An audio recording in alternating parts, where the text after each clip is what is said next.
ಶ್ರೋತೃಗಳೇ, ನಮ್ಮ ಈ ವಾರದ ಅತಿಥಿ ವಿದ್ವಾನ್ ನಾಗೇಶ್ ಬಪ್ಪನಾಡು ಅವರು. ನಿಮಗೆಲ್ಲ ಗೊತ್ತಿದ್ದ ಹಾಗೆ ನಾಗೇಶ್ ಬಪ್ಪನಾಡು ಅವರು ಮೂಲತಃ ಒಬ್ಬ ನಾಗಸ್ವರ ಕಲಾರಾಧಕ, ಕಲೋಪಾಸಕ ಎಲ್ಲವೂ ಹೌದು. ಈಗ ಇತ್ತೀಚೆಗೆ ತಾನೇ ಅವರಿಗೆ ಸಂಗೀತ ನೃತ್ಯ ಅಕಾಡೆಮಿಯ ಕಲಾಶ್ರೀ ಪ್ರಶಸ್ತಿ ಸಿಕ್ಕಿದೆ. ಆಕಾಶವಾಣಿಯ ಟಾಪ್ ಗ್ರೇಡ್ ಕಲಾವಿದರಾಗಿ ಅವರು ಪ್ರಸಿದ್ಧಿಯನ್ನು ಪಡೆದಿದ್ದಾರೆ.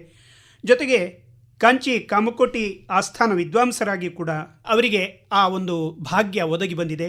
ಸ್ಟಾಲಿನ್ ಅವರು ನಿಮಗೆ ಗೊತ್ತಿದ್ದ ಹಾಗೆ ಹಿಂದಿನ ತಮಿಳುನಾಡಿನ ಮುಖ್ಯಮಂತ್ರಿಯವರು ಅವರಿಗೆ ನಾಗಸ್ವರ ಸೆಲ್ವಂ ಅನ್ನುವಂಥ ಒಂದು ಬಿರುದನ್ನು ಕೂಡ ನೀಡಿದ್ದಾರೆ. ಒಟ್ಟಾರೆಯಾಗಿ ಅವರ ಕಲಾ ಹಿನ್ನೆಲೆ ಏನು, ಜೊತೆಗೆ ಅವರು ನಡೆದುಕೊಂಡು ಬಂದ ದಾರಿ ಏನು ಅನ್ನೋದ್ರ ಬಗ್ಗೆ ನಾವು ಅವರನ್ನು ಕೇಳಿ ತಿಳಿಯೋಣ. ನಮಸ್ಕಾರ ಸರ್. ನಮಸ್ತೆ. ಈಗ ನಾಗೇಶ್ ಬಪ್ಪನಾಡು ಅಂತ ಹೇಳುವಾಗ ನಮಗೆ ಅವರ ಒಂದು ನಾಗಸ್ವರವನ್ನು ಕೇಳಿ ಗೊತ್ತಲ್ಲದೆ ಅವರ ಬಗ್ಗೆ ಹೆಚ್ಚು ಪರಿಚಯ ಹೆಚ್ಚಿನವರಿಗೆ ಇರುವುದಿಲ್ಲ. ಈಗ ಮುಖ್ಯವಾಗಿ ಹೇಳೋದಿದ್ರೆ ನಿಮ್ಮ ಮನೆ, ನೀವು ಚಿಕ್ಕದಿರುವಾಗ ನೀವು ಎಷ್ಟು ಜನ ಮಕ್ಕಳು, ನಿಮ್ಮ ಮನೆಯ ಸುತ್ತಮುತ್ತಲಿನ ವಾತಾವರಣ, ಇದರ ಬಗ್ಗೆ ಸ್ವಲ್ಪ ಹೇಳಿ. ನಮ್ಮ ಮನೆಯಲ್ಲಿ ನಮ್ಮ ತಂದೆ ತಾಯಿ, ನಾವು ಮಕ್ಕಳು ಒಟ್ಟಿಗೆ 6 ಮಕ್ಕಳು, 5 ಗಂಡು 1 ಹುಡುಗಿ. ಮನೆಯ ವ್ಯವಸ್ಥೆ ಅಂದರೆ ನಾವು ಭಾರಿ, ನಮ್ಮ ತಂದೆ ಒಬ್ಬರೇ ಕೆಲಸಕ್ಕೆಲ್ಲ ಹೋಗಿ ತುಂಬ ಕಷ್ಟಪಟ್ಟು ನಮಗೆ ಕಲಿಸಿದ್ದಾರೆ. ಅಲ್ಲಿ ನಮ್ಮ ಮುಲ್ಕಿಯಲ್ಲಿ ಶಾಲೆಗೆ ಒಂದು 7ನೇ ತರಗತಿ ಪಾಸ್ ಮಾಡಿದ್ದೇನೆ. ಆಮೇಲೆ ಇನ್ನು 8ನೇ ತರಗತಿ ಹೋಗುವಂತ ಹೇಳುವಾಗ ನಮ್ಮ ತಂದೆಗೊಂದು, ನಮ್ಮ ಮನೆಯಲ್ಲಿ ಯಾರು ಸಂಗೀತದಲ್ಲಿ ಇಲ್ಲ ಎಂಬ ಒಂದು ತುಂಬ ಕೊರತೆ ಇತ್ತು ಅವರಲ್ಲಿ. ಈಗ ನಿಮಗೆ ಈ ಪರಂಪರಾನುಗತವಾಗಿ ನಾದಸ್ವರ ಇರುವಂಥದ್ದ? ನಿಮ್ಮ ತಂದೆಯೆಲ್ಲ ಏನು ಮಾಡ್ತಾ ಇದ್ರು? ನಮ್ಮ ಅಜ್ಜ ನಾದಸ್ವರ ಅಲ್ಲಿ ಬಪ್ಪನಾಡಲ್ಲಿದ್ದರು. ಆಮೇಲೆ ನನ್ನ ತಂದೆ ಕೂಡ, ಅವರು ಕೂಡ ವಿದ್ವಾನೆ. ಅಂದರೆ ಈಗದಾಗೆ ಎಲ್ಲ ಕಡೆಯಲ್ಲಿ ಕಾಣಿಸ್ಕೊಡ್ಲಿಲ್ಲ, ದೇವಸ್ಥಾನಗಳಲ್ಲಿ ಎಲ್ಲ ಕಡೆಯಲ್ಲಿ ನುಡಿಸ್ತಾ ಇದ್ದರು. ಆದರೆ ಸಂಗೀತದ ದೊಡ್ಡ ಜ್ಞಾನ ಇತ್ತು ಅವರಿಗೆ. ಈ ರಾಗಗಳ ಹೆಸರನ್ನು ಇದೆಲ್ಲ ಹೇಳ್ತಿದ್ರು. ಹಾಗೆ ಅವರಿಗೊಂದು ಏನು ಆಸೆ ಇತ್ತು, ಮನೆಯಲ್ಲಿ ಒಬ್ಬರಾದರೂ ನಾವು ಪರಂಪರೆ ಬರುವಾಗ ಒಬ್ಬರಾದರೂ ಬೇಕೆಂಬುದನ್ನು. ಆದರೂ ಇದರಲ್ಲಿ ಎಷ್ಟು ಜೀವನ ಹೋಗ್ತದಂತ ಆ ಟೈಮಲ್ಲಿ ಗೊತ್ತಿರಲಿಲ್ಲ. ಆದರೆ ನನಗೆ ಒಂದು ಹಠ ಇತ್ತು. ದೇವಸ್ಥಾನದಲ್ಲಿ ಬಪ್ಪನಾಡು ದೇವಸ್ಥಾನದಲ್ಲಿ ಅಜ್ಜ ನುಡಿಸ್ತಿದ್ದರು. ಆಮೇಲೆ ಅಜ್ಜನ ಹತ್ತದ ನಂತರ ನಮ್ಮ ತಂದೆ ನುಡಿಸ್ತಿದ್ರು. ತಂದೆ ಅವರು ಮೋಸ್ಟ್ಲಿ ಕಡೆಯ ದಿನದವರೆಗೂ ಕೂಡ ದೇವಸ್ಥಾನಕ್ಕೆ ಹೋಗಿ ನುಡಿಸ್ತಾ ಇದ್ದರು. ಒಂದು 2-3 ದಿವಸನೇನು ಹುಷಾರಿಲ್ಲದಿದ್ದರು, ಅಷ್ಟರವರೆಗೆ ನುಡಿಸ್ತಿದ್ರು. ಹೌದೌದು. ಅವರಿಗೆ ಅಂದರೆ ಇಡೀ ಅಲ್ಲಿ ಆ ಏರಿಯಾದಲ್ಲಿ ಅನ್ನುಶರಿಗರ್ ಅಂದರೆ ಎಲ್ಲರಿಗೂ. ಹೌದೌದು. ನನ್ನ ತಾಯಿ ಹೆಸರು ಅಪ್ಪಿ ಅಂತ. ಹಾಗೆ ನಮ್ಮ ತಂದೆಗೆ ಗೊತ್ತಿಲ್ಲದ ಜನ ಇಲ್ಲ, ಅಷ್ಟೊಂದು ಫೇಮಸ್ ಆಗಿದ್ದರು ಅವರು. ಹೌದೌದು. ಬಪ್ಪನಾಡಲ್ಲಿ ನಾವು ವರ್ಷ ಇಡೀ ನಾವು ಅಲ್ಲಿ ನುಡಿಸ್ತಾ ಇರಬೇಕು. ನಮ್ಮ ತಂದೆ ನುಡಿಸುವಾಗ ಅದು ನನಗೆ ಸರಿ ನೆನಪುಂಟು. ಇಲ್ಲಿ ನಮ್ಮ ಲೋಕಲಲ್ಲಿ ಹೇಳ್ತಾರೆ ಏನಂದರೆ, ಒಂದು ಮುಡಿ ಅಕ್ಕಿ ಒಂದು 100 ರೂಪಾಯಿದ್ದು ನನಗೆ ಸರಿ ನೆನಪಿತ್ತು. ನಮ್ಮ ತಂದೆ ಅಷ್ಟಕ್ಕೆ ಮಾಡ್ತಿದ್ರು, ಅದು ತಿಂಗಳಿಗೆ. ಹೌದೌದು. ಅದರಲ್ಲೇ ಜೀವನ.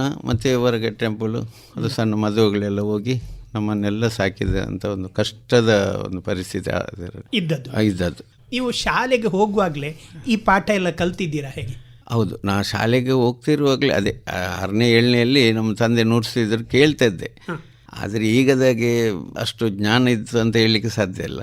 ಕೇಳೋದು ಒಂದು ದೊಡ್ಡ, ಅಥವಾ ಯಾರಾದರೂ ದೊಡ್ಡ ಒಂದು ನಾದಸ್ವರ ಅಥವಾ ಒಂದು ವೋಕಲ್ ಕಚೇರಿ, ವಯಲಿನ್ ಇಂಥ ಕೇಳುವಂಥದ್ದು ಸಣ್ಣ ವಯಸ್ಸಲ್ಲಿ ಇತ್ತು ಅದು ನನಗೆ. ಆಗ ಆಕಾಶವಾಣಿಯಿಂದ ಕೂಡ ನಾವು ಆ ರೇಡಿಯೋವನ್ನು ಕೇಳ್ತಾ ಇತ್ತು, ಯಾರ್ದು ಕಚೇರಿ, ಯಾರು ಸಂಗೀತ ಆಗ್ತಾ ಇದ್ದಾರೆ ಇದನ್ನು ಕೇಳುವಂಥ. ಹೌದಪ್ಪ. ಈಗ ಹೇಳಿದ್ರಿ ನಿಮ್ಮ ತಂದೆಯವರು ಯಾರಾದರೂ ಒಬ್ಬರು ಇದರಲ್ಲಿ ಆಗಬೇಕು ಅಂತ ಹೇಳಿ, ಆಗ ನಿಮ್ಮನ್ನು ಹಿಡಿದು ಕೂರಿಸಿ ಕಲಿಸಿದ್ರ ಹೇಗೆ? ಅದೇ ನೀವು ಸತ್ಯ ಮಾತನ್ನು ಹೇಳಿದರೆ.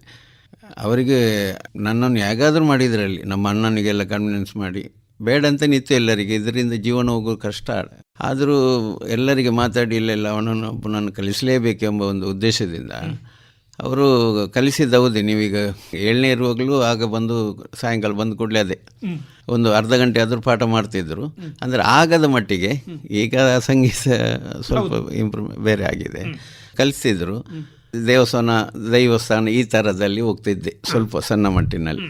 ಆ ಸಮಯದಲ್ಲಿ ಕಲಿಯುವಾಗ ನಿಮಗೆ ಅದರಲ್ಲಿ ಇಂಟ್ರೆಸ್ಟ್ ಇತ್ತು ನನಗೆ. ಇಲ್ಲ ತಂದೆಯದು ಆಸೆ ಒಂದು, ನನಗೂ ಮತ್ತು ಕೇಳೋದು ಸಂಗೀತದ ಒಂದು ಅಭಿರುಚಿ ಇತ್ತು. ಆಗಲೇ ತಂದೆಯಲ್ಲಿ ಸ್ವಲ್ಪ ಪಾಠ ಮಾಡಿದ್ದೆ. ಅಂದರೆ ಒಂದು, ಈಗ ನಮ್ಮಲ್ಲಿ ಸ್ವಲ್ಪ ಸರಳ ವರ್ಷ ಅಥವಾ ಅಲಂಕಾರನೋ, ಗೀತೆಯೋ ಅಥವಾ ವರ್ಣನೋ, ಅದು ಒಂದು 10 ಕೀರ್ತನೆಗಳು ಇಷ್ಟೇ ಆದದ್ದು ಆ ನಮ್ಮ ತಂದೆ ಟೈಮಲ್ಲಿ. ನಿಮಗೆ ಜೊತೆಗೆ ಪಕ್ಕವಾದ್ಯಕ್ಕೆ ಅಂತ ಜನ ಬೇಕಾಗಿರ್ಲಿಲ್ವ ಆವಾಗ? ಹೇಗೆ? ಇಲ್ಲ, ಅದೇ ಹೇಳಿದ್ದು. ಆವಾಗ ಅದೊಂದು ಈ ಡೋಲಕ್ಕಿ ಅಥವಾ ಮೃದಂಗದ ನಮಗೆ ವ್ಯವಸ್ಥೆ ಇರಲಿಲ್ಲ. ಸಂಬೇಳ ಅಂತ ಉಂಟು ಈ ದೇವಸ್ಥಾನದಲ್ಲೆಲ್ಲ ನುಡಿಸುವಂಥದ್ದು. ನಮ್ಮ ಮಾವ ಒಬ್ಬರು ಇದ್ದರು, ಅವರು ಎಲ್ಲ ನಮಗೆ ಒಳ್ಳೆ ನುಡಿಸಿದ್ರು ಅವರು. ಆದರೆ ಈಗದಾಗೆ ಲಯಬದ್ಧವಾಗಿ ಆಗಿ ಇರಲಿಲ್ಲ ಅಂತ ನನ್ನದು ಅನಿಸಿಕೆ. ಹೌದೌದು, ನಮ್ಮ ಬಪ್ಪನಾಡು ದೇವಸ್ಥಾನದಲ್ಲಿ ಅವರು ಕೂಡ ನಮ್ಮ 2 ಫ್ಯಾಮಿಲಿ ಕೂಡ ನಾವು ಬಪ್ಪನಾಡು ದೇವಸ್ಥಾನದಲ್ಲಿ ವೃತ್ತಿ ಮಾಡಿದವರೇ. ಹಾಗೆ ನುಡಿಸ್ತಿದ್ರು, ನಮ್ಮ ತಂದೆ ಕಲಿಸ್ತಿದ್ರು. ಆದರೆ ಅವರು ಬೆಳಿಗ್ಗೆ ಇಲ್ಲ, ಸಾಯಂಕಾಲ. ನಾನು ಬೆಳಿಗ್ಗೆ ಎದ್ದು ನಾವು ಪ್ರಾಕ್ಟೀಸ್ ಮಾಡಲೇಬೇಕು, ಸಾಧನೆ ಮಾಡಬೇಕಿತ್ತು. ಆದರೆ ತಂದೆ ಅಲ್ವ, ಅಷ್ಟು ನಾವು ಅದನ್ನು ಕಿವಿ ಕೊಡಲಿಲ್ಲ. ಒಂದು 5:30 ಗಂಟೆಗೆ ಎದ್ದು ಆ ಥರ. ಅದೇ ನಾವು ತಮಿಳುನಾಡು ಅಥವಾ ಬೆಂಗಳೂರು ಹೋದ ನಂತರ ಅಲ್ಲಿ ಒಂದು 3-4 ಗಂಟೆಗೆ ಎದ್ದು ಸ್ನಾನ ಮಾಡಿ ಅದೇ ಸಾಧನೆ ದೇವರು ಏನೋ ಇಷ್ಟವರೆಗೆ ತಂದಿದ್ದಾರೆ ಅಂತ ಅನಿಸ್ತೇನೆ. ತಂದೆಯವರ ಜೊತೆ ಬೇರೆ ಕಡೆ ಎಲ್ಲ ಹೋಗ್ತಿದ್ರಿ, ಯಾವ್ಯಾವ ಕಾರ್ಯಕ್ರಮಗಳಿಗೆಲ್ಲ ಹೋಗ್ತಾ ಇದ್ರಿ? ಜಾತ್ರಾ ಸಮಯ ನಮ್ಮ ಬಪ್ಪನಾಡಲ್ಲಿ ಯಾವಾಗಲೂ ಇತ್ತು. ಅವ್ರು ನುಡಿಸುವಾಗ ನಾನೊಂಚೂರು ಒಟ್ಟು ಸೇರ್ತಿದ್ದೆ. ನಮ್ಮ ಬಪ್ಪನಾಡಲ್ಲಿ ಒಂದು ವಿಶೇಷ ಏನಂದರೆ, ಅಲ್ಲಿ ಜಾತ್ರೆ ಅಂದರೆ ಅಲ್ಲ, ಎಲ್ಲ ಕಡೆ ದೇವರು ದೊಡ್ಡದೆ. ಆದರೆ ನಮ್ಮಲ್ಲಿ ಏನಂದರೆ ಈ ಉಡುಕು ಸುತ್ತು, ಈ ಚೆಂಡೆ ಸುತ್ತು ಅಂತ ಹೇಳುವ ಅದಕ್ಕಂಥದ್ದೇ ಒಂದು ವ್ಯವಸ್ಥೆಗಳು ಇರ್ತದೆ. ಅದು ನಮ್ಮ ತಂದೆಗೆ ಏನೇ ಗೊತ್ತು. ಈಗ ನಾವು ಏನು ತಂದೆ ನುಡಿಸಿದ್ರು ಈಗಲೂ ಕೂಡ ನಾನು ಅದನ್ನೇ ಪರಂಪರೆ ಹೋಗಿದೆ. ಆ್ಯಕ್ಚುಲಿ ನಾವು ಈಗ ದೊಡ್ಡ ನಾದಸ್ವರ ತವಿಲು ಎಲ್ಲ ಬಂದು ಪಲ್ಲಕ್ಕಿ ಸುತ್ತು ಮಾಡ್ತೇವೆ. ಆದರೆ ಅದು ಒಂದು ಇಂಪಾರ್ಟೆಂಟ್ ಅಲ್ಲಿ ಬಪ್ಪನಾಡಲ್ಲಿ, ಆ ಉಡುಕು ಸುತ್ತು, ಚೆಂಡೆ ಸುತ್ತು. ಅದು ಇಂಥದ್ದೇ ಜಾಗದಲ್ಲಿ ಇಂಥದ್ದೇ ನುಡಿಸ್ಬೇಕಂತ ಉಂಟು. ಅದು ನಾನು ಆವಾಗ ತಂದೆಯಿಂದ ಪಾಠ ಮಾಡಿದ್ದು, ಈಗ ಕೂಡ ನಾನು ಅದನ್ನೇ ನುಡಿಸ್ತಾ ಇದ್ದೇನೆ. ಅದು ನಮ್ಮ ಬಪ್ಪನಾಡು ದೇವಸ್ಥಾನದಲ್ಲಿ ಚಿನ್ನದ ನಾದಸ್ವರ ಉಂಟು. ಹೌದೌದು, ಅದು 8 ದಿವಸ ನುಡಿಸುವಂಥದ್ದು. 8 ದಿವಸ. ಇದು ಯಾವ ದಿವಸಗಳಲ್ಲಿ ನುಡಿಸುವುದು? ಆ್ಯಕ್ಚುಲಿ 2 ದಿವಸ ಮುಂಚೆನೆ. ಆದರೂ ಧ್ವಜಾರೋಹಣ ಪ್ರಾರಂಭ ಆದರೆ ಜಳಕಕ್ಕೆ ಹೋಗಿ ಬಂದು 8 ದಿವಸ, ಆ 8 ದಿವಸ ನುಡಿಸ್ಬೇಕು. ಅಂದರೆ ನಾವು ವೆಜಿಟೇರಿಯನ್ ಅಲ್ಲ, ಆದರೆ ಆ ಟೈಮಲ್ಲಿ ನಾವು ಯಾವುದೇ ಮುಟ್ಟುವಂಥದ್ದಲ್ಲ. ಭಾರಿ ಪರಿಶುದ್ಧವಾಗಿರಬೇಕು. ದೇವರೊಟ್ಟಿಗೆ ಜಲಕದಲ್ಲಿ ಅದನ್ನು ಇಟ್ಕೊಂಡು ಸ್ನಾನ ಮಾಡುವಂಥದ್ದು. ಹೌದೌದು. ಈಗ ಚಿನ್ನದ ನಾದಸ್ವರವನ್ನು ನುಡಿಸುವುದಕ್ಕೂ ನಿಮ್ಮ ಸಾಮಾನ್ಯ ನುಡಿಸೋದಕ್ಕೂ ವ್ಯತ್ಯಾಸ ಉಂಟಾ? ತುಂಬ ಉಂಟು. ಅದಂದರೆ ಅದು ಜಾನಪದ ರೂಟಲ್ಲಿ ಉಂಟದು. ಯಾಕಂದರೆ ಈ ಮಧ್ಯಮ ಅದು ಅಥವಾ ಒಂದು 13-14 ಅಂಗೆಲ್ಲ ಅಂತ ಹೇಳ್ತಾರೆ. ಅದಾದರೂ ಶುದ್ಧ ಮಧ್ಯಮ ಕೇಳ್ಬೋದು. ಇದರಲ್ಲಿ ಕೇಳಲಿಕ್ಕೆ ಸ್ವಲ್ಪ ನಾವು ಆ ಅಡ್ಜಸ್ಟ್ಮೆಂಟಲ್ಲೇ ನುಡಿಸುವಂಥದ್ದು. ಅದು ನಮ್ಮ ತಂದೆ ಕಲಿಸಿದಿತ್ತು, ಅದನ್ನೇ ಮುಂದುವರಿಸಿದ್ದಾರೆ. ಅಲ್ಲಿ ಬೇರೆ ನುಡಿಸ್ಲಿಕ್ಕೆ ಆಗೋದಿಲ್ಲ, ಅಲ್ಲಿ ಜನರು ಕೇಳೋದಿಲ್ಲ. ನಾನು ತಪ್ಪು ನುಡಿಸಿದೆ ಅಂತ ಎನಿಸುವಂಥ ಪರಿಸ್ಥಿತಿ. ಯಾಕಂದರೆ ಹೌದೌದು, ಇಂಥ ಜಾಗದಲ್ಲಿ ಇಂಥದ್ದೇ ಉಂಟು, ಅವರಿಗೆ ಅದನ್ನು ಕೇಳಿ ಕೇಳಿ ಕಿವಿ ಅದೇ ಉಂಟು. ಆ ಜಾಗದಲ್ಲಿ ಅದೇ ನುಡಿಸ್ಬೇಕು. ನಾನು ಏನಾದರೂ ಅದಕ್ಕೆ ಬೇಕಾದ ತಾಳಗಳಿದ್ದರೂ ನನಗೆ ಏನು ಕೀರ್ತನೆ ನುಡಿಸುವ ಅಂತ ಹೇಳಿದರೂ ಸ್ವಲ್ಪ ಕಷ್ಟ. ಅದರಿಂದಾಗಿ ನನ್ನ ತಂದೆ ಏನು ನುಡಿಸಿದ್ರು ಅದನ್ನೇ ಸುತ್ತಿಗೆ ನೋಡ್ತೇನೆ. ಮತ್ತೆ ಪಲ್ಲಕ್ಕಿ ಸುದ್ದಿಯಲ್ಲಿ ನಾವು ಕೀರ್ತನೆಗಳು ನೋಡ್ತಾ ಇದ್ದೇವೆ. ನೀವು ಚಿನ್ನದ ನಾದಸ್ವರ ಕೇಳಿದ್ದಕ್ಕೆ ಅದನ್ನು ಕೇಳ್ತಾರೆ ಜನರು, ಬಂಗಾರದ ನಾಗಸ್ವರ ಆ ಥರ. ಹೌದೌದು, ಅದೊಂದು ದೊಡ್ಡ ಪಾವಿತ್ರ್ಯತೆ ಉಂಟು ಅದಕ್ಕೆ. ಹೌದು, ಆದರೆ ನುಡಿಸ್ಲಿಕ್ಕೆ ಮಾತ್ರ ನಿಮಗೆ ಸ್ವಲ್ಪ ನನಗೆ ಅದು ದೊಡ್ಡ ನಾದಸ್ವರ, ಅದರದ್ದು ಶಿವಲೇ ಬೇರೆ ನುಡಿಸುವಂಥ ಮೇಲೆ. ಅದು ಇಲ್ಲಿ ಎಲ್ಲ ನಾವು ತುಳಲ್ಲಿ ಒಲಿ ಅಂತ ಹೇಳ್ತೇವೆ, ಅದಕ್ಕೆ ಬೇರೆ. ಅದು ಇದರದು ಏನು ಹೇಳ್ತಾರೆ, ತಾಳೆ ಮರ ಉಂಟು ನೋಡಿ, ತಾರಿ ಅಂತ ಹೇಳ್ತಾರೆ ತುಳಲ್ಲಿ. ಅದರದ್ದು ಮಡಲ್ ಇದು ತೆಗೆದು ಅದರಲ್ಲಿ ಕಟ್ ಮಾಡಿ, ಅದು ಕಟ್ಟಲಿಕ್ಕೆ ಏನು ಗೊತ್ತಿದ್ದವರು ಇದ್ದಾರೆ, ಅದು ಇಲ್ಲೇ ಕಟ್ಟುವಂಥದ್ದು. ಈ ನಾವು ದೊಡ್ಡ ನಾದಸ್ವರಿಗೆ ಇಲ್ಲಿ ಯಾರು ಮಾಡುವವರಲ್ಲ, ಅದು ಅಲ್ಲೇ ಉಂಟು ತಮಿಳುನಾಡಲ್ಲಿ. ಅದು ಡಜನ್ ಲೆಕ್ಕದಲ್ಲಿ ತರಿಸ್ತಾರೆ ನಮ್ಮ ದೇವಸ್ಥಾನದ ಅಧಿಕಾರಿ. ಈ ಕಾರ್ಯಕ್ರಮದ ಪ್ರಾಯೋಜಕರು Arun Bhandari builders and developers private limited. Arun Bhandari builders and developers private limited. ಇಲ್ಲಿ ಕನಸಿನ ಮನೆ ನಿಮ್ಮಿಷ್ಟದಂತೆ, ಕ್ವಾಲಿಟಿ ಕೆಲಸ, ಸರಿಯಾದ ಸಮಯಕ್ಕೆ ಡೆಲಿವರಿ ಮತ್ತು ನ್ಯಾಯಯುತ ಬೆಲೆ. ರೆಸಿಡೆನ್ಷಿಯಲ್ ಇರಲಿ ಅಥವಾ ಕಮರ್ಷಿಯಲ್, ನಂಬಿಕೆಯೇ ನಮ್ಮ ಹೆಗ್ಗುರುತು. Arun Bhandari builders and developers. ನಿಮ್ಮ ಕನಸು ನಮ್ಮ ಜವಾಬ್ದಾರಿ. Arun Bhandari builders and developers.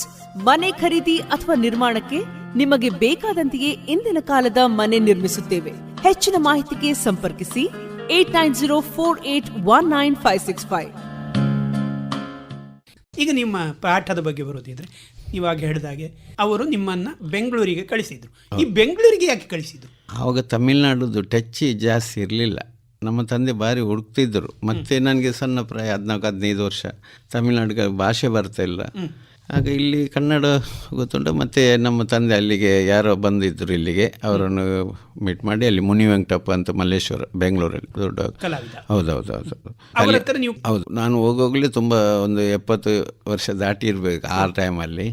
ಆದರೂ ತುಂಬ ಪಾಪ ನನಗೆ ಒಳ್ಳೆ ಕಲಿಸಿಕೊಟ್ರು. ಅಲ್ಲಿ ನಿಮ್ಮ ವ್ಯವಸ್ಥೆಗಳೆಲ್ಲ ಊಟಕ್ಕೆ ನಿಲ್ಲಿಕ್ಕೆ ಮತ್ತೆ ಈ ಕಲಿಯುವಂಥದ್ದು ಹೇಗಿತ್ತು? ಒಳ್ಳೆ ವಿಷಯ ಕೇಳಿದರೆ, ಯಾಕಂದರೆ ಆವಾಗ ಎಲ್ಲ ತುಂಬ ಮನೆಯದ್ದೇ ಕಷ್ಟ ನಮಗೆ. ಇಷ್ಟೆಲ್ಲ ಮಾಡಿಕೊಂಡು ಅವರು ಅದರಿಂದನೂ ನನಗೊಂಚೂರು ಏನೋ ಕಲಿಸಿ ತಿಂಗಳಿಗೆ ಅಲ್ಲಿ ಕಲಿಸಿದ್ರು. ಹೌದು, ಗುರುಗಳ ಒಂದು ಸಂಭಾವನೆ ಆಗೆಲ್ಲ ಸ್ವಲ್ಪ ಕಡಿಮೆನೇ ಇತ್ತು. ಊಟ ಗುರುಗಳ ಮನೆಯಲ್ಲೇ ಇತ್ತು, ಅವ್ನು ನಿಲ್ಲಿ ಕೂಡ ಅಲ್ಲೇ ಇತ್ತು. ಅಂದರೆ ಆವಾಗ ಅಡ್ಜಸ್ಟ್ಮೆಂಟ್ ಮಾಡಲೇಬೇಕಾಗಿದೆ, ಕಷ್ಟದ ಜೀವನ. ತುಂಬ ಇಲ್ಲ, 1-2 ವರ್ಷ ಚಿಲ್ಲರೆ ಅಲ್ಲ. ಅಲ್ಲಿ ಏನು ಕಲ್ತ್ರಿ ಇಲ್ಲಿಗಿಂತ ಹೆಚ್ಚಾಗಿ? ಇಲ್ಲಿಗಿಂತ ಅಂದರೆ ಅಲ್ಲಿ ಒರಿಜಿನಲ್ ಪಾಠಕ್ಕೆ ಪ್ರಾರಂಭ ಆಯಿತು. ಇಲ್ಲಿ ನೀವು ಕೇಳಿದಿರಿ ದೇವಸ್ಥಾನ ದೈವ ಸಾಕಾಗ್ತಿತ್ತು ಅಂತ. ಅಲ್ಲಿ ಓದ್ಕೊಡ್ಲೆ ನನಗೆ ಸ್ವಲ್ಪ ಕೀರ್ತನೆಗಳು, ಸಾಹಿತ್ಯ ಸ್ವಲ್ಪ ಏನು ನಿಜವಾಗ್ಲೂ ಏನು ಇದು ಸಂಗೀತ ಅಂದರೆ ಒಂದು ಸ್ವಲ್ಪ ಮಟ್ಟಿಗೆ ನನಗೆ ಅಲ್ಲಿಗೆ ಬಂತು. ಅಲ್ಲಿಂದ ಬಂದೆ. ಅಲ್ಲಿಂದ ಬಂದದ್ದು ಯಾಕೆ ನೀವು? ಬಂದದ್ದಂದರೆ ನನಗೆ ಇಲ್ಲಿ ಊರಿಗೆ ಸ್ವಲ್ಪ ಎನಿಸ್ಲಿಕ್ಕೆ ಪ್ರಾರಂಭ ಆಯಿತು. ಮತ್ತು ಅಲ್ಲಿಂದ ಬಂದವನಿಗೆ ಮತ್ತೆ ತಿರುಗಿ ಹೋಗಲಿಕ್ಕೆ ನನಗೆ ಅಷ್ಟು ಮನಸ್ಸು ಬರಲಿಲ್ಲ. ಒಂದು 50 ಕೀರ್ತನೆ ಆದರೂ ನಾನು ಅಲ್ಲಿ ಮಾಡಿದೆ.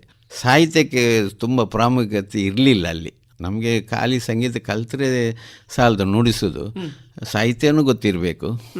ಮತ್ತು ಅದರ ಥಿಯರಿ ಒಳಗಡೆ ಏನೇನು ಉಂಟು ಅಂತ ಉಂಟು. ಹೌದು, ಇಂಥಂಥ ಎಷ್ಟು 72 ಮೇಳಕರ್ತರಾಗೋಣ ಅಥವಾ ಅದರಲ್ಲಿ ಎಷ್ಟು ಇದೆಲ್ಲ ಒಂಚೂರು ಕಲಿಬೇಕಂತ ಮತ್ತೆ ತುಂಬ ಇಂಟ್ರೆಸ್ಟ್ ಬಂತು. ಅಷ್ಟರವರೆಗೆ ಅಲ್ಲಿಂದ ಅಲ್ಲಿ ಅಷ್ಟೇ. ಅಲ್ಲಿ ದಿನಾಲು ಹೇಗೆ ಪಾಠದ ವ್ಯವಸ್ಥೆ ಎಲ್ಲ ಹೇಗೆ? ಅಲ್ಲಿ ಬೆಳಿಗ್ಗೆ ನುಡಿಸುವಂಥದ್ದು, ಒಂದು ಸಾಯಂಕಾಲ 4 ಗಂಟೆ ನಂತರ ಒಂದು 5 ಗಂಟೆವರೆಗೆ ಕೀರ್ತನೆ ಹೇಳ್ತಾರೆ. ಒಂದು ಕೀರ್ತನೆ ಅಂದರೆ ಅದು 1 ವಾರ ಆದರೂ ಹೋಗ್ತದೆ ಅಲ್ಲಿ ಕಲಿಯುವಾಗ. ಈ ಬಾಕಿ ಉಳಿದ ಸಮಯದಲ್ಲಿ ಏನು ಮಾಡ್ತಾ ಇದ್ರಿ? ನಾವು ಕಲಿತಾ ಇತ್ತು, ಅವ್ರಿಗೆ ಹೇಳಿಕೊಟ್ಟು. ಬೇರೆ ಕೆಲಸ ಏನಿಲ್ಲ, ನಾವು ಎಲ್ಲಿ ಹೋಗುವಂಥದ್ದಿಲ್ಲ, ಅದನ್ನೇ ಕಲಿಯೋದು. ನಮ್ಮಷ್ಟಿಗೆ ನಾವು ಪ್ರಾಕ್ಟೀಸ್ ಮಾಡೋದು, ನಾದಸ್ವರ ತೆಗೆದು ಹೇಳಿದರೆ ಸಾಯಂಕಾಲ ನುಡಿಸುವಾಗ ಸ್ವಲ್ಪ ಹೌದು ಪ್ರಾಕ್ಟೀಸ್. ಆಮೇಲೆ ನೀವು ಪುನಃ ಮನೆಗೆ ಬಂದ್ರಿ. ಮನೆಗೆ ಬಂದು ಇನ್ನು ಬೇಡ ಅಂತ ಯೋಚನೆ ಮಾಡಿ ಹೌದು, ಮತ್ತೆ ಪುನಃ ಬೇಕು ಅಂತ ಹೇಗೆ ಆದದ್ದು? ಅದೇ ನನ್ನ ತಂದೆದ ಆಸೆ, ನನ್ನ ತಂದೆಯದೇ ಆಸೆ. ಅವರು ಏನಾದರೂ ಮಾಡಿ ನನ್ನ ಮಗ, ನಾನೊಂದು ಅಜ್ಜ ನುಡಿಸಿದ್ರು ಬಪ್ಪನಾಡಲ್ಲಿ, ನಮ್ಮ ತಂದೆ ನುಡಿಸಿದ್ರು. ಅವರಿಗೆ ಅದೊಂದು ಯಾರಾದರೂ ಪರಂಪರೆಯಲ್ಲಿ ಒಬ್ಬದು ಇರಲಿ ಎಂಬ ಒಂದೇ ಭಾವನೆಗೆ, ಯಾವುದೇ ಸಂಭಾವನೆ ಇಲ್ಲ ಅಷ್ಟು ದೊಡ್ಡದಾಗ. ಹಾಗೆ ಮತ್ತೆ ತುಂಬ ಎಲ್ಲ ಒತ್ತಾಯ ಮಾಡುವಾಗ, ಮನೆಯಿಂದ ಎಲ್ಲ ಮಾಡುವಾಗ ಸರಿ ನನಗೆ ಬೇಡ ಅಂದರೆ ಫುಲ್ ಬೇಡ ಅಂತಲೇ ಅಲ್ಲ, ಆದರೆ ಇನ್ನು ನೆಕ್ಸ್ಟ್ ಇದರಲ್ಲಿ ಎಷ್ಟು ಹೋಗ್ಬೋದು, ಸಾಕು ಇಷ್ಟೇ, ದೇವಸ್ಥಾನ ದೈವ ಇಷ್ಟೇ ಸಾಕಂತ ಒಂದು ತಲೆಯಲ್ಲಿ ಇತ್ತು. ನನ್ನ ಪುಣ್ಯನೇನು ಸಿಂಗಾರವೇಲ್ ಅಂತ ದೊಡ್ಡ ತವಿಲರಷ್ಟೇ, ಅವರು ಪ್ರಿನ್ಸಿಪಲ್ ಆಗಿದ್ದರು, ತವಿಲ್ ಕಾಲೇಜ್ ಇದೆ. ಅವರು ನಮ್ಮ ತಂದೆಗೆ ಪರಿಚಯ ಇತ್ತು, ಮನೆಗೆ ಬರ್ತಾ ಹೋಗ್ತಿದ್ದರು. ಆಗ ಅವರು ನಮ್ಮ ತಂದೆಗೆ ಹೇಳಿ ನಾನು ಕರ್ಕೊಂಡು ಹೋಗ್ತೇನೆ ಅಂತ. ನನಗೆ ಭಾಷೆನೂ ಬರ್ತಿರ್ಲಿಲ್ಲ. ಎಲ್ಲಿಗೆ? ತಂಜೂರು ಡಿಸ್ಟಿಕ್ ಕಿವಳೂರು ಅಂತ, ಅಲ್ಲಿ ಕಲೆಮಾಮಣಿ NG ಗಣೇಶ್ ಅಂತ ದೊಡ್ಡ ಮೇದೆಯವರು. ಹಾಗೆ ಹೋಗಿದ್ದೆ. ಅಲ್ಲಿ ಮನೆಯಲ್ಲೇ ಕಲಿಯುವಂಥದ್ದು ಅಂದರೆ ಮನೆ ಪಾಠ, ಗುರುಕುಲ ಪದ್ಧತಿ. ನಾನು ಒಬ್ಬಲ್ಲ, 25-30 ಅಲ್ಲಿ ನಾದಸ್ವರ ಕಾಲೇಜಿ, ವೈಲಿನ್ ಕಾಲೇಜಿ, ಎಲ್ಲ ಕಾಲೇಜುಗಳಿದೆ ಅಲ್ಲಿ ತಮಿಳ್ನಾಡಲ್ಲಿ. ಆದರೆ ನಾದಸ್ವರ ಕಾಲೇಜಲ್ಲಿ ಕಲಿತವರು ಕೂಡ 5 ವರ್ಷ ಪುನಃ ಇವ್ರ ಹತ್ರ ಬಂದು ಹೌದು, NG ಗಣೇಶನ್ ಅಂತೇಳಿ. ಅಲ್ಲಿ ನಿಮಗೆ ಭಾಷೆ ಬರುವುದಿಲ್ಲ? ಇಲ್ಲ. ಹೋದ ದಿವಸ ನಿಮಗೆ ಹೇಗೆ ಅನಿಸ್ತು? ಅದು ಕೂಗಿದ್ದೆ. ನಾವು ನಮ್ಮ ತಂದೆ ಇದ್ದರು 2 ದಿವಸ. ಮತ್ತು ಅದು ಹೇಗೆ ಕೂತ್ಕೊಂಡು ನನಗೇನು ಗೊತ್ತಿಲ್ಲ. ಅಂದರೆ ಅದೇ ನೀವು ಮಾತ್ರ ಹೇಳಿದೆಲ್ಲ, ಕೂತ್ಕೊಂಡು ಇದು ನನ್ನಿಂದ ಆಗ್ತದೋ, ಅವರು ನೋಡುವಾಗಲೇ ಗುರುಗಳನ್ನು ಒಂಥರ ನಮಗೆ ಹೆದರಿಕೆ. ಕಲಿಯುವ ಮಕ್ಕಳು ಅಷ್ಟು ಶಾರ್ಪು, ಅದು ಜಾಗನೇ ಆಗಿತ್ತು.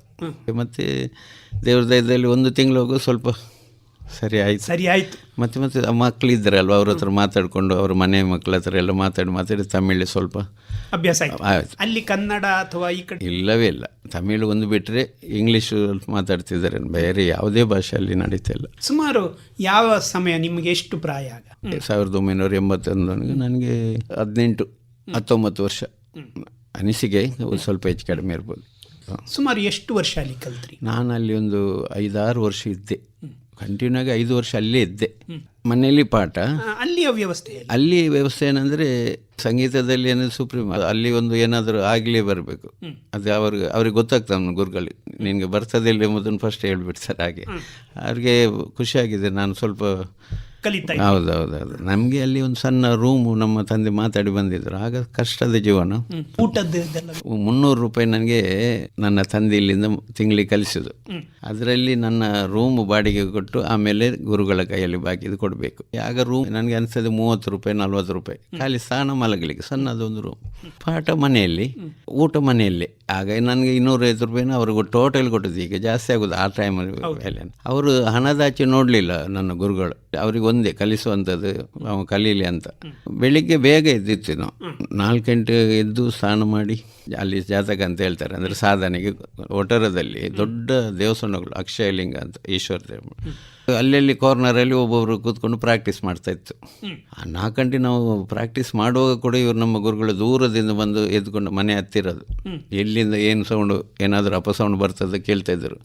ಹೌದೌದೌದು, ಅವರಿಂದಾಗಿ ನಾನು ಏನಾದರೂ ಒಂಚೂರು ಬಂದಿದ್ರೆ ಸೀದಾ ಅಲ್ಲಿಗೆ ಬರ್ತಾರೆ, ಅದೇ ಜಾಗಕ್ಕೆ ಬಂದು 1-2 ಮಾತು ಹೇಳಿದರೆ ಮತ್ತೆ ನಮಗೆ ಹೇಳಿ ಪ್ರಯೋಜನ ಇಲ್ಲ, ಅಷ್ಟು ಕಷ್ಟ ಆಗೋಗ್ತದೆ. ಅದಕ್ಕೋಸ್ಕರ ನಾವು ಪ್ರಯತ್ನ ಮಾಡಿ ಸಾಯಂಕಾಲ ಪ್ರಾಕ್ಟೀಸ್ ಮಾಡೋದು.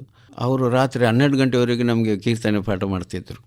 ಹೌದೌದು, ಇಂಥದ್ದೇ ಸಮಯ ಅಂತ ಇರಲಿಲ್ಲ. ಇಲ್ಲ ಮನೆ ಆದ ಕಾರಣ ಈಗ ಅವರಿಗೆ ಪ್ರೋಗ್ರಾಮ್ಗಳಿರ್ತದೆ, ಆಗ ಅವರೊಟ್ಟಿಗೆ ಹೋಗ್ತೇವೆ. ಕಲಿಸುವಂಥದ್ದಕ್ಕೆ ಟೈಮ್ ಇಲ್ಲ, ಟೈಮ್ ಇರುವಾಗ ಅಲ್ಲಿ ಕರೀತಾರೆ ಬನ್ನಿ ಅಂತ. ನನಗಂತೂ ತುಂಬ ಪ್ರಯೋಜನ ಆಗಿದೆ ಅಲ್ಲಿ. ಈಗ 6 ವರ್ಷಗಳಲ್ಲಿ ನೀವೇನು ಕಲ್ತ್ರಿ ಅಲ್ಲಿ ಸುಮಾರು? ಅಲ್ಲಿ ನನ್ನ ಲೆಕ್ಕದಲ್ಲಿ ಒಂದು 500ಕ್ಕೆ ಮೇಲೆ ಕೀರ್ತನೆ ಮಾಡಿರ್ಬೋದು. ಹಾಗೆ ಅಂತ ಹೇಳಿ ಅಷ್ಟು ಕೀರ್ತನೆ ನಾನು ಬರೆದಿದ್ದೇನೆ. ಅವರು ತಮಿಳಲ್ಲಿ ಹೇಳೋದು, ನಾನು ಕನ್ನಡದಲ್ಲಿ ಬರಿಬೇಕು. ಅದರಲ್ಲಿ ಕೂಡ ಈ ತೆಲುಗು ಮತ್ತು ಈ ತಮಿಳು ಕೀರ್ತನೆಗಳನ್ನು ಭಾರಿ ಕಷ್ಟ ಬರೀಲಿಕ್ಕೆ. ಹೌದು, ನಮಗೆ ಅಕ್ಷರನೇ ತುಂಬ ಕಷ್ಟ ಅದು. ಆದರೆ ನನಗೆ ಆ ಸರಿಗಮ ಪದನಿಸ ತಮಿಳಲ್ಲಿ ನಾನು ಬರಿತೇನೆ, ಸಾಹಿತ್ಯ ಬರೀಲಿಕ್ಕೆ ಕಷ್ಟ ಆಗ್ತಿತ್ತು. ಈ 5 ವರ್ಷ ಅಥವಾ 6 ವರ್ಷ ನೀವು ಅಲ್ಲಿ ಕಲಿತ ಸಮಯದಲ್ಲಿ ನೀವು ಅಲ್ಲಿ ಏನಾದರೂ ಕೂಡ ಈ ಥರದ ಕಾರ್ಯಕ್ರಮಕ್ಕೆ ಹೋಗಿದೆ. ಈಗ ಅಲ್ಲಿ ನಮಗೆ ಈ ತ್ಯಾಗರಾಜೋತ್ಸವ ಅಂತ ತಿರುವೆಯರ್, ಅದು ಬಾರಿ ಎಲ್ಲರೂ ಒಳ್ಳೆ ಗೊತ್ತಿದ್ದ ವಿಷಯ, ಎಲ್ಲೆಲ್ಲಿ ಬರ್ತಾ ಇದ್ದಾರೆ. ಅಲ್ಲಿ ಸಿಕ್ಕುವುದೇ ಕಷ್ಟ, ಅಲ್ಲಿ ನಮಗೆ ಕೊಡೋದಿಲ್ಲ, ಗ್ರೇಡ್ ಆಗಿರ್ಬೇಕಂತ ಆ ಥರ ಇತ್ತು. ಆಗ ನಾನು ಗುರುಗಳ ಒಟ್ಟಿಗೆ ಜೊತೆಯಾಗಿ ಹಿಂದಿಂದ ಕೂತ್ಕೊಂಡು ನುಡಿಸ್ತಾ ಇದ್ದೆ. ಆಮೇಲೆ ನಮಗೊಂದು ಆಸೆ ಇತ್ತು ಇಲ್ಲಿ ನಾನು ನುಡಿಸ್ಬೇಕಂತ. ನಂದು BA ಇಲ್ಲಿ ಆಕಾಶವಾಣಿ ಇಲ್ಲಿ ಮಾಡಿದ ನಂತರ ಅಲ್ಲಿ ಹೋಗುವಾಗ ನನಗೆ direct relay all India radio BAಗೆ ನಿಜವಾಗ್ಲೂ ಅದು A ಗ್ರೇಡಿಗೆ ಮಾತ್ರ ಕೊಡುವುದಂಥದ್ದು ನನ್ನ ಅದೇ ದೇವರದ ಗುರುಗಳ ಆಶೀರ್ವಾದದಿಂದ. ಆವಾಗಲೇ ಡೈರೆಕ್ಟ್ ಇದು ಕೊಟ್ಟಿದ್ದರು, ದಿನತಂತೆ ಅಂತ ತಮಿಳ್ ಪೇಪರ್ ಇತ್ತು. ಮರುದಿವಸ ನಮ್ಮ ಪೇಪರ್ ಫೋಟೋ ಬಂದು ರೇಡಿಯೋಲ್ಲ, ಅದು ಅದೇ ಗುರುಗಳ ಆಶೀರ್ವಾದದಿಂದ. ಹೌದು. ಈಗ ಅಲ್ಲಿ ಬೇರೆ ಕಚೇರಿ ಏನಾದರೂ ಮಾಡಿದ್ದು ಉಂಟು. ನಾನು ಈ ಮದುವೆ ಕಾರ್ಯಕ್ರಮಗಳೆಲ್ಲ ಬರ್ತಿತ್ತು ಆಗಲೇ ಗುರುಗಳ ಮುಖಾಂತರ.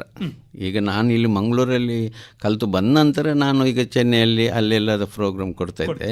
ನೀವು ಸಂಗೀತ ಕಚೇರಿ ಅಂತ ಯಾವಾಗ ಕೊಡಲಿಕ್ಕೆ ಪ್ರಾರಂಭ? ಅದು ಒಳ್ಳೆ ಇದು ಕೇಳಿದರೆ. ನನಗೂ ಇದರಲ್ಲಿ ಭಾರಿ ಹಠ ಇತ್ತು, ಯಾಕೆ ನಾವು ವೋಕಲ್ ಅಥವಾ ವಯಲಿನ್ ಫ್ಲೂಟ್ ಎಂತ ವೀಣೆ ಈ ಥರ ಯಾಕೆ ಸಂಗೀತ ಕಚೇರಿ ಅಕಾಡೆಮಿಯಿಂದ ನಮಗೆ ಸಿಗ್ತಾ ಇಲ್ಲ. ಈ ಆಲೋಚನೆಯನ್ನು ಮಾಡಿ ನಾನು ಅದಕ್ಕೆ ಬೇಕಾದಷ್ಟು ನಾನು ಪ್ರಯತ್ನ ಪಟ್ಟೆ. ಪ್ರಾಕ್ಟೀಸ್ ಇಲ್ಲದೆ ನಾವು ಹೋಗ್ಲಿಕ್ಕೆ ಆಗೋದಿಲ್ಲ.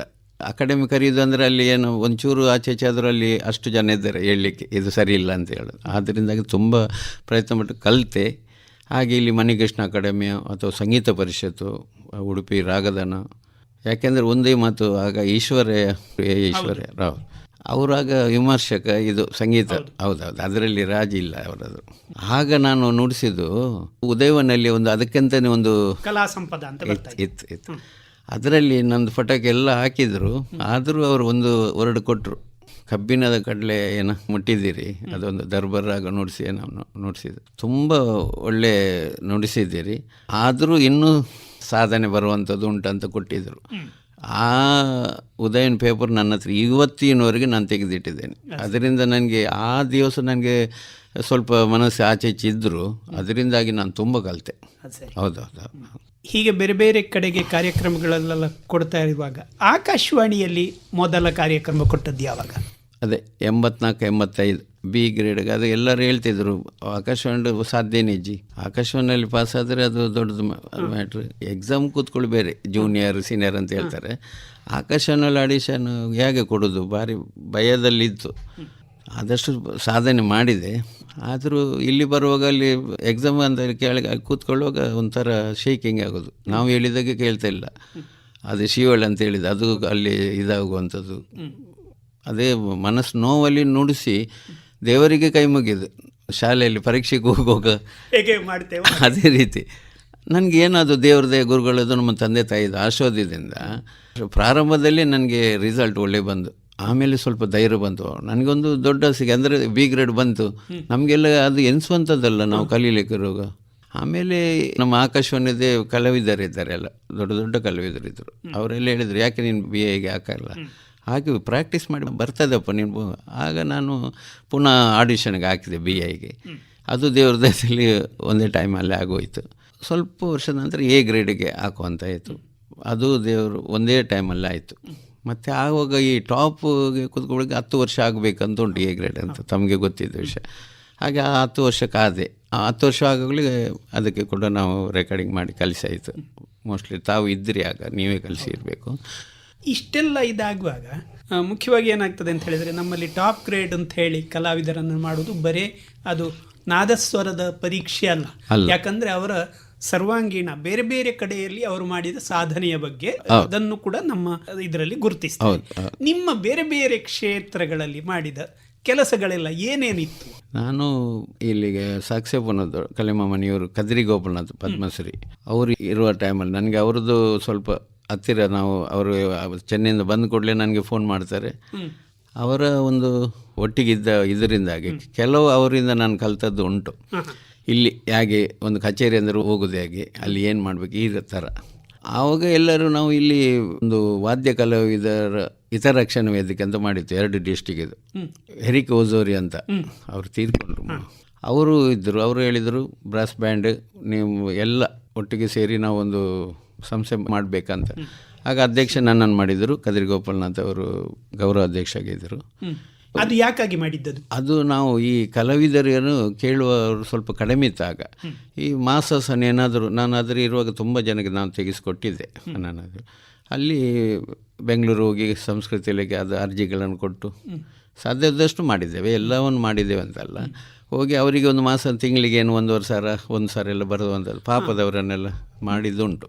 ಅದಕ್ಕೋಸ್ಕರನೇ ಮಾಡಿದ್ದದು. ಸ್ವಲ್ಪ ವರ್ಷ ಇತ್ತು ಅದು. ಆಮೇಲೆ ನಾನು ಸ್ವಲ್ಪ ಹಿಂದೆ ಬಂದೆ, ಮತ್ತು ಅಲ್ಲಿ ನಿಂತು ಹೋಯ್ತದು. ಸರಿ, ಹೌದೌದು. ಅಂದರೆ ಕಲಾವಿದರ ಸಹಾಯಕ್ಕಾಗಿ ಹೌದು ಹೌದು ಹೌದು. ಈಗ ನಿಮಗೆ ನಿಮ್ಮ ಒಟ್ಟಿಗೆ ಪಕ್ಕವಾದ್ಯಕ್ಕೆ ನುಡಿಸ್ಲಿಕ್ಕೆ ಇದರಲ್ಲಿ ಯಾರ್ಯಾರೆಲ್ಲ ಇದ್ರು ನಿಮಗೆ ನೆನಪಾಗ್ತದ? ಈಗ ತಮಿಳ್ ತಮಿಳ್ನಾಡಿನಿಂದ ಬಂದವರು ಇದ್ದಾರೆ, ರಾಧಾಕೃಷ್ಣನ್, ರಾಜೇಂದ್ರನ್ ಅಂತ ಒಳ್ಳೆ ದೊಡ್ಡ ದೊಡ್ಡ ಕಲಾವಿದರು ಅವರೆಲ್ಲ. ಊರಲ್ಲಿ ಕೂಡ ಡಿ ಕೆ ಸುರೇಶ್ ಅಂತ, ಹಾಗೆ ಆ ಟೈಮಲ್ಲಿ ಹೇಳ್ತಾ ಇದ್ದೇನೆ ಆವಾಗ ಹೌದು. ಹಾಗೆ ದೊಡ್ಡ ದೊಡ್ಡ ಕಲಾವಿದರು. ಈಗ ವಯಲಿನಲ್ಲಿ ವಿಠಲ್ ರಾಮಮೂರ್ತಿ, ಪತ್ರಿ ಸತೀಶ್ ಮೃದಂಗು, ಇಲ್ಲಿ ನಿಮ್ಮ ನಿಲಯ ಕಲಾವಿದರು ರಫೀಖಾನ್, ಹೀಗೆಲ್ಲ ಜೂಗುಲ್ ಬಂದೆ ಅದು ಇದೆಲ್ಲ. ಹೀಗೆ ದೊಡ್ಡ ದೊಡ್ಡ ಕಲಾವಿದರೊಟ್ಟಿಗೆ ನಾವು ನುಡಿಸ್ಕೊಂಡು ನಮಗೆ ಅದೊಂದು ಆಸೆ. ಹಾಗೆ ಅವರೊಟ್ಟಿಗೆ ನುಡಿಸ್ಬೇಕು, ನಾವು ಅಷ್ಟು ಕಲಿತೇ ಇರಲೇಬೇಕಾಗ್ತದೆ. ಹಾಗೆ ಎಲ್ಲ ದೊಡ್ಡ ದೊಡ್ಡ ಕಲಾವಿದರೊಟ್ಟಿಗೆ ನಾನು ನುಡಿಸಿದುಂಟು. ನಿಮ್ಮ ಕಚೇರಿಯ ಬಗ್ಗೆ ಹೇಳೋದಿದ್ದರೆ, ನೀವು ಕಚೇರಿ ಕೊಡಲಿಕ್ಕೆ ಎಲ್ಲೆಲ್ಲೆಲ್ಲ ಹೋಗಿದ್ದೀರಿ? ನಾನು ಇಂಡಿಯಾ ಬಿಟ್ಟು ಮಲೇಷ್ಯಾದಲ್ಲಿ ಕೂಡ ಕಚೇರಿ ಕೊಟ್ಟಿದ್ದೇನೆ. ಹೌದು, ಕೊಟ್ಟಿದ್ದೇನೆ. ಈಗ ದಕ್ಷಿಣ ಭಾರತದಲ್ಲಿ ಹೇಳೋದಿದ್ರೆ ನಮ್ಮ ಊರು ಇರ್ಬೋದು, ಕರ್ನಾಟಕದ ಬೇರೆ ಬೇರೆ ಭಾಗ, ಕೇರಳದಲ್ಲಿ, ತಮಿಳುನಾಡಲ್ಲಿ ಕಚೇರಿ ಕೊಡುವಾಗ ಇಲ್ಲಿ ವ್ಯತ್ಯಾಸ ಅಂತ ಏನಾದರೂ ಕಾಣ್ತದ ನಿಮಗೆ? ಖಂಡಿತ ಖಂಡಿತ. ಅದು ಈಗ ಚೆನ್ನೈ ಅಂದರೆ ಅಲ್ಲಿ ಜನರು ಬಂದು ಕೂತ್ಕೊಳ್ಳುವಂಥದ್ದೇ, ಅದು ಅವರಿಗೆ ಪರಿಶುದ್ಧವಾದ ಜ್ಞಾನ, ಅದರಲ್ಲಿ 2 ಮಾತಿಲ್ಲ. ಸುಮ್ಮನೆ ತಲೆ ಆಡಿಸುವಂಥದ್ದು ಕಥೆನೇ ಇಲ್ಲ ಅಲ್ಲಿ ಆಗಲಿ ಕೇರಳ. ಏನಾದರೂ ಸಂಗತಿ ಬಂದ್ರೇ ಅಲ್ಲಿ ಹೀಗೆ ಅಂತ ಹೇಳುವಂಥದ್ದು. ಸಂಗೀತದಲ್ಲಿ ಅಲ್ಲಿ ರಾಜಿ ಇಲ್ಲ. ಹಾಗೆ ಅವರು ಹಾಗೆ ಮಾಡಿದ್ರೆ ನಮಗೆ ಒಂದು ಕ್ಲಾಪ್ ಹಾಕೋದಂದರೆ ನಮಗೆ ಅಂಥದ್ದು ದೊಡ್ಡದು, ನಾನು ಸರಿಯಾಗಿದ್ದೇನೆ ಅಂತ. ಹಾಕಲಿಲ್ಲ ಅಂದರೆ ಸ್ವಲ್ಪ ಮನಸ್ಸಲ್ಲಿ ಇದ್ದೇ ಇರ್ತದೆ. ಖಂಡಿತ ಆಗ್ತದೆ, ಖಂಡಿತ. ಈಗಂತೂ ಇಲ್ಲಿ ಕೂಡ ಬಂದಿದೆ. ಇಲ್ಲಿ ಸೌತ್ ಕೇಂದ್ರದ, ಉಡುಪಿ, ಇಲ್ಲಿ ಎಲ್ಲ ಮಂಗಳೂರಲ್ಲೆಲ್ಲ ಅಕಾಡೆಮಿಯರು ಒಳ್ಳೊಳ್ಳೆ ಕಾರ್ಯಕ್ರಮ ಇಡ್ತಾ ಇದ್ದಾರೆ. ಇನ್ನು ಆಚೆಯಿಂದ ಎಲ್ಲ ದೊಡ್ಡ ಕಲಾವಿದರನ್ನು ತಂದು ಇಲ್ಲಿ ಕಚೇರಿ ಮಾಡಿಸ್ತಾ ಇದ್ದಾರೆ. ಆಗ ನಮ್ಮ ಇಲ್ಲಿಯವರೆಗೆ ಹೋಗಿ ಅಲ್ಲಿ ಕೇಳುವಂಥದ್ದು. ಈಗ ನಮ್ಮ ಈ ಕಲಾವಿದರಿಗೆ ಏನು ಹೇಳ್ತಾ ಇದ್ದೇನೆ ಅಂದರೆ, ಅದರದ್ದು ಇನ್ನೂ ಜ್ಞಾನ ಸ್ವಲ್ಪ ಬರಲಿಕ್ಕೆ ಉಂಟು. ಈಗ ಇನ್ನೂ ಬರೋವರಿಗೆ ಹೇಳ್ತಾ ಇದ್ದೇನೆ. ಯಾಕಂದರೆ ಕಾಲಿನಾದ ಸ್ವರನ ಸಾಕ್ಸೆಫೋನ್ ಕಲ್ತರೆ ಸಾಕಾದಾಗ ಒಂದು ಹಂತಕ್ಕೆ ಬರಬೇಕು. ನಾನು ಕಲಿಬೇಕೆಂಬ ಒಂದು ಅವರು ಬಂದರೆ ಖಾಲಿ ಮದುವೆ ಅಂತ ಇಟ್ಕೊಳ್ಳೋದು ಅಂಥದ್ದು ಸರಿಯಲ್ಲ. ಆಕಾಶವಾಣಿ ಗ್ರೇಡೋ ಅಥವಾ ಏನೋ ಒಂದು ಪರಿಷತ್ತಿಗೆ ಹೋಗಿತ್ತು, ಸಂಗೀತ ಪರಿಷತ್, ನಮ್ಮ ಮಣಿಕೃಷ್ಣ ಅವರು ಕರೆದ್ರೆ ಕಚೇರಿ ನುಡಿಸುವಾಗ ನಾವು ಏನು ಭಾರಿ ಜಾಗ್ರತೆಯಲ್ಲಿ ನುಡಿಸುವಂಥದ್ದು. ಅದು ಮದುವೆಯಲ್ಲಿ ಹಾಗೆ ಅಂತೆಲ್ಲ ದೇವಸ್ಥಾನಗಳೆಲ್ಲ ಅಕಾಡೆಮಿಯಲ್ಲಿ ನುಡಿಸಿ ಅಲ್ಲಿ ಏನಾದರೂ ದೇವರು ಒಂದು ನಮ್ಮ ಹೆಸರು ಬರಬೇಕಾ, ಅವರೇ ಅಲ್ಲಿ ನಮಗೆ ಕಲೀಲೇಬೇಕಂತ ನನ್ನದು ಒಂದು ಆಸೆ. ಎಲ್ಲರಿಗೆ ಯಾರಿಗಾದರೂ ನಮ್ಮ ಇನ್ನೂ ಕಲಿಯುವ ಮಕ್ಕಳಿದ್ದರೆ ನನ್ನದು ಅದನ್ನು ಹೇಳ್ತಾ ಇದ್ದೀನಿ, ಕಿವಿ ಮಾತು. ಈಗ ನೀವು ಇಷ್ಟೆಲ್ಲ ಕಲ್ತ್ರಿ, ನೀವು ನಿಮ್ಮ ಶಿಷ್ಯ ವೃಂದವನ್ನೇನಾದರೂ ತಯಾರು ಮಾಡಿದ್ದೀರಾ? ತುಂಬ ಜನ ಇದ್ದಾರೆ. ಈಗ ಇಲ್ಲಿ ನಾನು ಹೆಸರು ಹೇಳೋದು ಎಷ್ಟು ಸರಿ ಅಂತ ಗೊತ್ತಾಗೋದಿಲ್ಲ. ಈಗ ನಮ್ಮ ಉಮೇಶ್ ಸೂರತ್ಕಲ್ ಅಂತ, ಅವ್ರು ನನ್ನೊಟ್ಟಿಗೆ ಒಂದು 40 ವರ್ಷದಿಂದ ಸಾಕ್ಸೆಫೋನ್ ನುಡಿಸ್ತಾ ಇದ್ದಾರೆ. ತುಂಬ ಕೀರ್ತನೆ ಮಾಡಿದ್ದಾರೆ, ತುಂಬ ಇದ್ದಾರೆ. ಒಬ್ಬರ ಹೆಸರು ಹೇಳುವಂಥದ್ದಲ್ಲಿ ಕಾರ್ಕಳದಲ್ಲಿ ಇಲ್ಲಿ ನಾರಾಯಣ ಅಂತ ತುಂಬ ಜನ ಇದ್ದಾರೆ. ಅವರೆಲ್ಲ ಅಂದರೆ ಕಲಿಯೋದು ಏನಂದರೆ ಅವರು ಈ ಅದೇ ಮಳೆ ಟೈಮಲ್ಲಿ ಒಂದು ಬಂತಾರೆ, ಒಂದು 3 ತಿಂಗಳು ಕಲಿತಾರೆ, ಒಂದು ವರ್ಷಕ್ಕೆ 2-3 ಕೀರ್ತನೆ ಮಾಡಿಕೊಡೋದು ಹೋಗ್ತಾರೆ. ಹಾಗೆ ತುಂಬ ಜನ ಇದ್ದಾರೆ. ಹಾಗೆ ಅಂತೇಳಿ ತಮಿಳ್ನಾಡಿನಿಂದನೇ ಅಲ್ಲಿಂದ ಗುರುಗಳು ಕಲಿಸಿದ್ದಾರೆ. ಈಗ ಒಬ್ಬ ಸುರೇಶ್, ಈಗ ಆನಂದ್ ಅಂತ ಇವರೆಲ್ಲ ಇದ್ದಾರೆ, ಕಲಿತಿದ್ದಾರೆ ಈಗಲೂ. ಈಗ ಬೇರೆ ವಾದ್ಯಗಳಿಗೆ ಹೋಲಿಸಿದರೆ ನಾಗಸ್ವರಕ್ಕೆ ಮತ್ತು ಬೇರೆ ವಾದ್ಯಗಳಿಗೆ ಏನು ವ್ಯತ್ಯಾಸ ಕಾಣ್ತದೆ? ಈಗ ಸಂಗೀತ ಕಚೇರಿಯ ಅಥವಾ ಬೇರೆ ಕಾರ್ಯಕ್ರಮಗಳನ್ನು ಕೊಡುವಂಥದ್ರಲ್ಲಿ ನಾದಸ್ವರ ಅಂದರೆ ಇಲ್ಲಿ ನಮ್ಮ ಸೌತ್ ಕೆನಡಲ್ಲಿ ತುಂಬ ಕಡಿಮೆ, ಒಂದು 3-4 ಜನ ಇದ್ದೇವೇನೋ ಅಷ್ಟೇ ದೇವಸ್ಥಾನಗಳಲ್ಲಿ. ಬಾಕಿ ವಾದ್ಯಗಳೇನೆಂದರೆ ಅದನ್ನು ಚೆನ್ನಾಗೇ ಐತೆ, ನಾವು ಅದರ ಬಗ್ಗೆ ಕಮೆಂಟ್ಸ್ ಮಾಡುವಂಥದ್ದಲ್ಲ. ನಾದಸ್ವರ ಯಾರು ಮುಟ್ಲಿಕ್ಕೆ ಹೋಗ್ತಾ ಇಲ್ಲ ಇಲ್ಲಿ. ನಾನು ನೋಡ್ತಾ ಇದ್ದೇನೆ ಆವಾಗದಿಂದ. ನನ್ನ ಹತ್ರನೇ ಒಂದು 3-4 ಮಕ್ಕಳಿಗೆ ಕಲಿತಿದ್ದಾರೆ. ಮತ್ತು ಕಟೀಲ ಅಥವಾ ಧರ್ಮಸ್ಥಳ, ಸುಬ್ರಹ್ಮಣ್ಯ ಈ ಥರ ಉಂಟು. ಯಾಕಾಗಿ? ಸ್ವಲ್ಪ ಕಷ್ಟನೇ ಅದಂದರೆ ಅದು ಭಾರಿ ಕಷ್ಟ. ಅದು ನಾದಸ್ವರ ಅದು ಆ 7 ಇದೆ. ಬಾಕಿದು ಕೂಡ ಅದೇ ರೀತಿ. ಈಗ ಕೊಳಲುಂಟು, ಫ್ಲೂಟು, ವಯಲಿನ್ ಎಲ್ಲ ಅದೇ ರೀತಿ. ಇದು ಸ್ವಲ್ಪ ಭಾರಿ ಕಷ್ಟದ ಸಂಗತಿ. ನಾದಸ್ವರದಲ್ಲಿ ಬೇರೆ ಬೇರೆ ರೀತಿಯಲ್ಲಿ ಸಾಧನೆ ಮಾಡಿದ್ದಕ್ಕಾಗಿ ಬೇರೆ ಬೇರೆ ಪ್ರಶಸ್ತಿಗಳು ಬಂದಿವೆ. ಈಗಾಗಲೇ ನಾವು ಮಾತಾಡಿದ್ವಿ. ಯಾವುದಾದ್ರು ಬೇರೆ ಪ್ರಶಸ್ತಿ ಬಂದದ್ರದ್ದು ನೆನಪು ಮಾಡ್ಕೋಬೋದಾ? ಉಂಟು. ಪೇಜಾವರು ಸ್ವಾಮೀಜಿಯವರು ಅವರದ್ದೊಂದು ರಾಮ ವಿಠಲ ಶ್ರೀ ಅದು ಕೊಟ್ಟಿದ್ದರು ಅವರು. ಅದೆಲ್ಲ ನಮಗೆ ಸಂತೋಷದ ವಿಷಯ. ಅವರೆಲ್ಲ ಕೊಟ್ಟಿದ್ದು ಅಂತ ಧರ್ಮಸ್ಥಳ ವೀರೇಂದ್ರ ಗೇಡ್ ಅವ್ರ ಕೈಯಿಂದ ಒಂದು ಕೊಟ್ಟಿದ್ದರು. ಮುಖ್ಯವಾಗಿ ನಾದಸ್ವರದ ಒಂದು ನಿಮ್ಮ ಜೀವನದಲ್ಲಿ ನಾವೇನು ಹೇಳ್ತೇವೆ, ನಿಮ್ಮ ಕಲಾ ಜೀವನದಲ್ಲಿ ಒಂದು ವಿಶೇಷವಾದ ಘಟನೆ ಅಂತ ಏನಾದರೂ ನೆನಪಾಗ್ತದ? ಏನು ಇದು ನನಗೆ ಬಹಳ ಖುಷಿ ಕೊಟ್ಟದ್ದು ಅಂತ? ಈ ಸಂಗೀತ ಕಚೇರಿ ಮಾಡ್ತೇನೆ, ಅಕಾಡೆಮಿಯಲ್ಲಿ ಮಾಡುವಂಥದ್ದು. ಈಗ ಒಂದು 4 ವರ್ಷ ಮುಂಚೆ ಇಲ್ಲಿ ನಾನು ಮನೆಗೆಷ್ಟು ಅಕಾಡೆಮಿಯಲ್ಲಿ ಮಾಡಿದರು. ಅದಕ್ಕೆ ಒಳ್ಳೊಳ್ಳೆ ನಮ್ಮ ಶಿವ ಅವರು, ಇದು ಅನಂತ ಮೃದಂಗ ಬಂದಿದ್ದರು, ಪತ್ರಿ ಸತೀಶ್, ಇಂಥವರ ಒಟ್ಟಿಗೆ ನಾನೊಂದು ಕಚೇರಿ ಮಾಡಿದ್ದು. ಆವತ್ತು ಇಷ್ಟು ನಮ್ಮ ಇಲ್ಲಿ ಗೌರ್ಮೆಂಟ್ ಕಾಲೇಜಲ್ಲಿ ಆದದ್ದು. ಅದು ಹೊರಗಡೆ ಚೇರ್ ಇಟ್ಟರು ಇನ್ನೂ ಸಭೆ ಬರ್ತಾ ಉಂಟು. ಅಂದರೆ ಸಂಗೀತ ಗೊತ್ತಿದ್ದವರೇ ಬಂದದ್ದು. ಬಾಕಿ ಆಡಿಯನ್ಸ್ ಬರುವಂಥದ್ದಕ್ಕೂ ಸಂಗೀತ ತಿಳಿದವರು ಬರೋದೇ ಅದಕ್ಕೆ ನನಗೆ ದೊಡ್ಡ ಒಂದು ಸಂತೋಷ. ಈಗ ನಿಮ್ಮ ಈಗಿನ ಮನೆಯ ಬಗ್ಗೆ ಹೇಳಿ. ಈಗ ನನ್ನ ಪತ್ನಿ ಶ್ರೀಲತಾ, 2 ಮಕ್ಕಳು, ನನ್ನ ಮಗ ವಿಘ್ನೇಶ್, ಮಗಳು ವೈಷ್ಣವಿ ಅಂತ. ಹೀಗೆ ನಾವು ಒಂದೇ ಕೂಡು ಕುಟುಂಬವಾಗಿ ನಾವು ಎಲ್ಲ ಬೆಳೆದು ಬಂದವರು. ಮನೆಯಿಂದ ಎಲ್ಲ ಸಪೋರ್ಟ್ ಇದ್ದ ಕಾರಣ ನಾನು ಏನಾದರೂ ಇಷ್ಟು ಸಾಧನೆ ಮಾಡಲಿಕ್ಕೆ ಬಂತು. ಪ್ರಯತ್ನ ಈಗಲೂ ಮಾಡ್ತಾ ಇದ್ದೇನೆ, ಸಾಧನೆ ಮಾಡ್ತೇನೆ. ಅದಕ್ಕಿಂತಲೂ ನಾನು ನನ್ನ ದೇವರು ಬಪ್ಪನಾಡು ದುರ್ಗಾಪರಮೇಶ್ವರಿ ದೇವಸ್ಥಾನದಲ್ಲಿ ಮಧ್ಯಾಹ್ನ ರಾತ್ರಿಯಲ್ಲಿ ನುಡಿಸಲೇಬೇಕಾಗಿದೆ. ನುಡಿಸ್ತೇನೆ ನಾನು. ಅದು ರಾತ್ರಿ ಅಂತೂ 1 ಅವರ್ 1-1.5 ಗಂಟೆ ಅಲ್ಲಿ ಪೂಜೆಗೆಲ್ಲ ನುಡಿಸುವಾಗ ಅಷ್ಟು ಅದು ನಮಗೆ ಒಂದು ರೀತಿಯಲ್ಲಿ ಪ್ರಾಕ್ಟೀಸಿಗೂ ಆಗ್ತದೆ, ದೇವರಿಗೆ ನುಡಿಸೋದಾಗನೇ ಆಗ್ತದೆ. ಅದು ನೀವು ನಿರಂತರವಾಗಿ ನಿರಂತರ ಮಾಡ್ತಾ ಇದ್ದೇನೆ, ನಿರಂತರ. ಒಳ್ಳೆಯದು. ನಾಗೇಶ್ ಬಪ್ಪನಾಡವರೇ, ಸುಮಾರು ಅರ್ಧ ಗಂಟೆಯ ಕಾಲ ನಿಮ್ಮ ಈ ಕಲಾ ಜೀವನದ ಪಯಣದ ಬಗ್ಗೆ ನಮ್ಮ ಜೊತೆ ನಿಮ್ಮ ಅನುಭವವನ್ನು ಹಂಚಿಕೊಂಡಿದ್ದೀರಿ. ಧನ್ಯವಾದಗಳು. ನಮಸ್ಕಾರ. ನಮಸ್ತೆ.